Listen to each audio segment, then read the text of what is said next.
Situation. A hollow circular pole, 3 meters high, has an outside diameter of 300 millimeters and a thickness of 6 millimeters.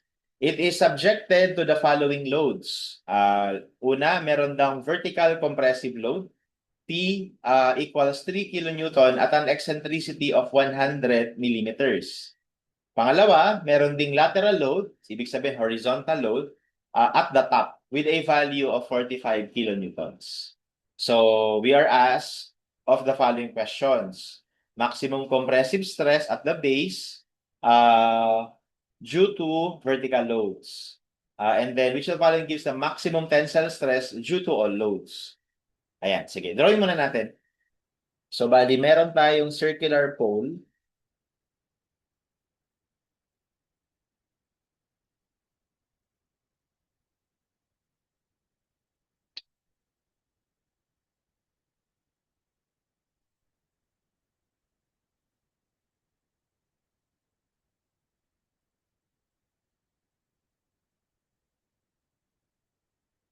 Ayan, no? Tapos let's say ito yung base niya. So, and then let's say yung baseline is fixed support. Okay, so meron dang concentrated force, P. Tapos merong, o nga pala, yung concentrated force na to wala sa gitna. So let's say ito yung axis ng pole. So it is actually located somewhere here. Yan yung P. Tapos yung eccentricity niya, ito. Okay, so lagi ko dito sa gilid. Yung P ay 3 kilonewton. Tapos yung eccentricity ay 100 or 0.1 meter. And then maliban doon, meron pa tayong horizontal load. Okay? And by the way, yung height nito is 3 meters. Tapos yung diameter,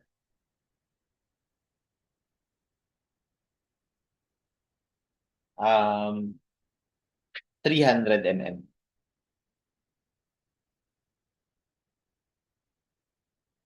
Okay?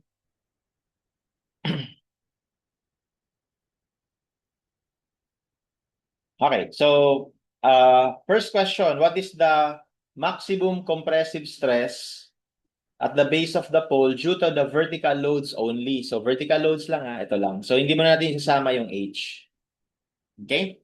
So ang mangyayari dito, dahil sa eccentricity nung P, pagdating dun sa base, no? Let's say ito yung base. Yung base na to.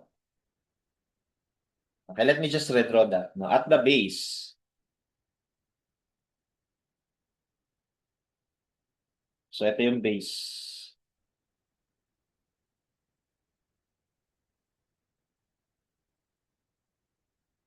Ayan yung base, kunwari. So sa base, magkakaroon tayo ng reaction dito. Diba? So magiging reaction natin dito sa base is dalawa. Dahil sa force na to, magkakaroon tayo ng compressive force dito. And then dahil sa eccentricity na to, ito kasi mag-produce ng gantong moment. So ibig sabihin, i-resist natin sa kabila ng pagganito. No? So meron tayong combined axial force and a bending moment. So yun yung reaction natin. So meron tayong axial force and a bending moment. Okay, whereas the bending moment can be calculated, so tawagin ko muna to na bending moment due to P. Kasi meron din tayong bending moment mamaya due to H. So meron tayong bending moment due to P and that is just calculated as P times the eccentricity.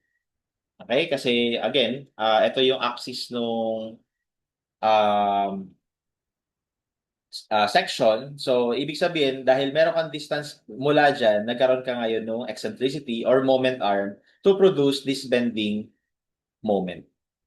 Okay? So, ibig sabihin, kung i-analyze natin ngayon yung section na to, yung section na to it will be subject to a possible or a potential compressive force dito, no? And then, pwede na, dalawa yan pwede na compressive force pa rin to, or pwede na hindi na siya compressive force, tensile force na siya. Okay, so depende sa senaryo, no? Pero how do we compute those stresses? So dahil ang tinatanong naman sa una, maximum compressive stress.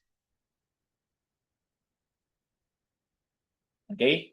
So, we need to identify saan ba siya mapuproduce yung compressive region, yung maximum compressive region. So, kapag tinignan natin yung effect nung P, so si P, ang gagawin niyang effect, gagawin niyang compression lahat to. Kasi ano siya, towards the body siya, no? So, i-compress niya lang yung lahat. So uniform lang yun. Pero pagdating kay bending moment, sa part na to, it will be subject to tension. Sa part na to, it will be subject to compression. So, ibig sabihin, for this case, ang maximum possible bending mo, ang maximum possible compressive stress ay pwedeng ma-produce sa corner na to. Okay, dyan sa tawagin ko na lang na point A. Okay, kasi dyan, una, etong P na to, uniform compression yung gagawin niya. So, pantay-pantay lang. Kahit saang point ka dito. Pero dahil dun sa bending moment, in addition to P, so dahil etong side na to, yung compression part, etong side na to is tension part. So, 'di ba ang formula ng compressive ng bending stress ay MC over I. So, yung C na yon pertains from the neutral axis papunta sa kahit anong point palayo sa kanya. And as we can see from the formula, yung bending stress at yung C ay directly proportional. So, ibig sabihin, habang lumalayo ka sa neutral axis, lumalaki yung C, lumalaki rin yung bending stress. Okay? So, that's why dito yung napili ko na point na sigurado na malaki dyan yung compressive stress. Alright? So, therefore, the compressive stress at point A will be equal to, so maglagay lang ako ng sign convention So by default kasi, ang sign convention na ginagawa natin is positive yung tension, tas negative yung compression. Yan yung default na ginagawa natin sa strength of materials. Kapag soil, baliktad siya. Okay? So anyway, yung P, magkukos ng compression, so negative P over A. Tapos yung MP, magkukos din siya ng compression sa point A, so MC over I. Okay, so i-define lang natin isa-isa. Yung P ay 3 kilonewton. So gawin na natin yan na Newton para megapascal na kagad yung sagot natin. Tapos yung area, bali area lang nung hollow section. So ima-minus lang natin yung outer circle at yung inner circle. So dito ko lang lagay sa gilid. So bali ganito ang itsura ng circle natin. Ito ay 300 mm. So, may thickness ka dito na 6. So, ibig sabihin yung matitira dito for the inner diameter ay 300 minus 6 minus 6. So, that's 12 yun, di ba? So, 288. Ayan. So, the area becomes pi over 4 times 300 squared minus 288 squared. Ayan. Minus yung moment. So, ang moment natin due to the load P ay P times E. So, di ba yung E 0.1? Tapos gawin lang natin tong Newton millimeter. And then, yung C natin, di ba ito yung point A? Ito yung neutral axis. So, ito ngayon yung C natin. Which is the radius lang naman. Di ba? Radius lang yon, which is 150 over I. So, yung I, i-minus lang ulit natin yung moment of inertia ng malaking circle sa maliit na circle. So, pi over 64, outer diameter to the fourth minus inner diameter to the fourth. So, ganyan. And that will give us the maximum compressive stress. So, negative yan kasi pure compression yan. So, negative 3,000 over, lagi ko lang dito yung area, minus 3 times 0.1 times C, or gawin muna natin itong Newton millimeter times C over I. Ito ko lalagay yung I. This is pi over 4 times 300 squared minus 288 squared. And then we have pi over 64 times 300 to the fourth minus 288 to the fourth. Okay, and that gives us negative 1.29 megapascals. The negative sign pertains that it is actually in compression. Okay, so our answer here would be letter A. Okay, for number 2, which of the following gives the maximum tensile stress? Due to all loads. So ngayon, lahat na. All loads na. Okay, so ang hindi lang naman natin sinama kanina, ito di ba? So ngayon, etong load na to will provide an additional bending moment dito sa base, di ba? Kasi meron siyang distance, ayan, no? So magpo-produce siya ng another bending moment. So magkakaroon tayo ng additional moment reaction na paganto. Okay, so balik lang ako dito sa base. So ibig sabihin, magkakaroon tayo ng additional moment na paganito. M due to the horizontal load. Okay? At yung computation naman ng moment ng horizontal load is just yung H times yung 3 meters, yung height. Ayan. Okay? So, ang tinatanong naman sa atin ngayon, ano yung maximum tensile stress? Okay. So, ang tensile stress, matatagpuan natin sa kabaliktaran ng A. Kasi yung A, kaya ako napilihan kanina, kasi dyan, lahat ng effect ng moment, ng load, ng isa pang moment, kung kasali yan, ay compression dito. Okay, kaya dito, hindi dito mangyayari yung possible tension. Ang possible tension is sa kabila dito. Bakit? Kasi dyan sa kabila, yung moment natin mag-produce ng tension. Yung moment MH mag-produce din ng tension. Although ito, mag-produce pa rin ng compression, pero baka mas malaki itong dalawa. Kaya ma-overcome yung compression na yun. So, it is for us to verify, no? So, ito naman yung i-analyze natin. Point B, tawagin kong point B. Okay, so for number 2, the stresses at point B are compression pa rin yung P over A, pero yung MP tension na. MP. Tapos yung C natin, ito nang sa kabila. Kasi ito na yung B So yung C natin, ito nang sa kabila. Pero dahil nga circle naman yan, so same lang yung C natin, 150 pa rin. So lagay ko na lang muna C over I. Tapos yung moment due to the horizontal force, C over I. So ganyan. Okay? So kapag nag-positive to, ibig sabihin merong tension na mag-o-occur sa B. Okay? Pag nag-negative pa rin, ibig sabihin walang tension, puro siya compression, no? So negative 3,000 over pi over 4 times 300 squared minus 288 squared, in yung area. Tapos plus, yung M natin due to the load is, due to the vertical load is 3 times 0.1. Gawin natin ulit Newton millimeter. This is 150 over moment of inertia. Same lang naman yung moment of inertia, no?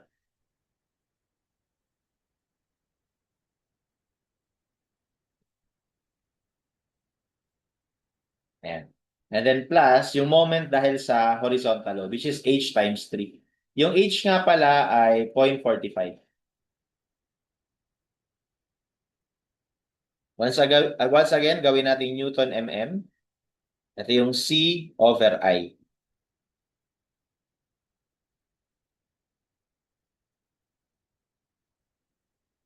Ayan. So that will be our bending stress at point B.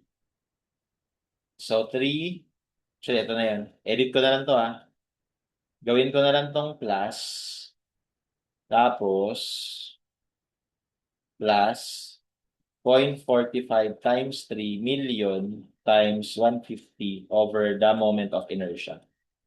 And as you can see, nag-positive. So, positive 3.59. Indicating that at point B, it experiences tension.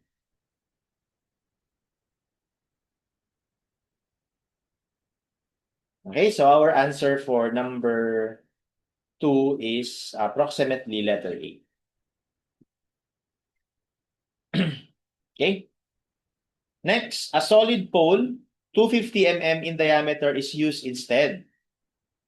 Which of the following gives the maximum shear stress naman? Shear stress at the base. Okay, so paano natin malalaman kung ano yung maximum shear stress? So, well, we will look at this pole as, actually, yung shear stress, walang kinalaman dito eh. Walang kinalaman dito yung shear stress. Okay, kasi wala naman tong, hindi naman to magpo-produce ng shear dun sa, ano natin, sa pole natin. Actually, magkakaroon lang ng, magpo-produce lang sa kaya ng shear, itong horizontal force. Kasi we can idealize this na parang cantilever beam. No? So, sa number 3, no, pwede mo siyang i-idealize ng ganito. Ihiga ko lang. Ayan. Ganyan. Tapos parang ito yung H. So, ito yung P. Ganyan.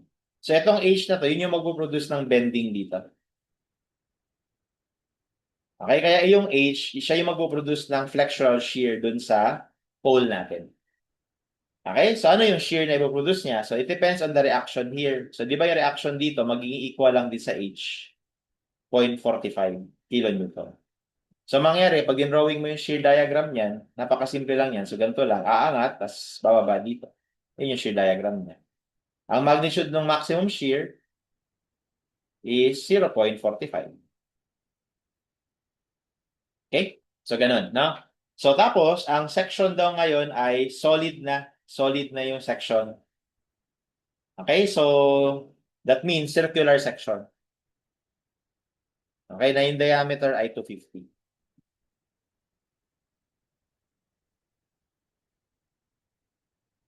Okay? So, ibig sabihin, dahil shear stress, dito na naman sa neutral axis magaganap yung maximum shear, no, sa neutral axis. Okay? And may formula na tayo dito. Pwede natin gamitin since dinerive naman natin, no? So, FV is equal to 3V over 2A. Okay? So, ito yun. Ay, sorry. 3V over 4A ata. Sorry. Ito pala. 4V over 3A pala. Sorry.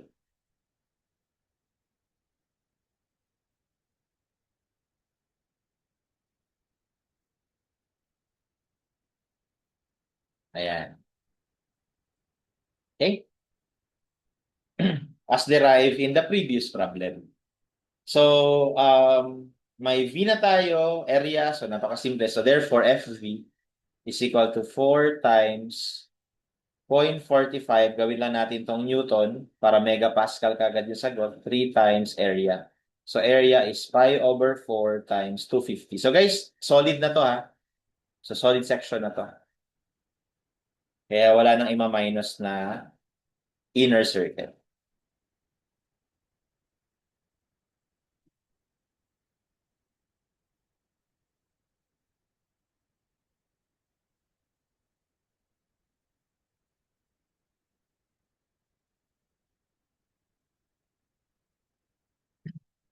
Ay, sorry.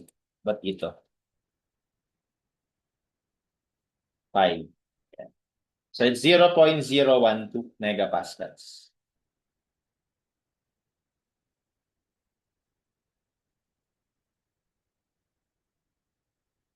Okay, and that will be our answer for number 3, letter D. Okay, and that's how we solve this problem.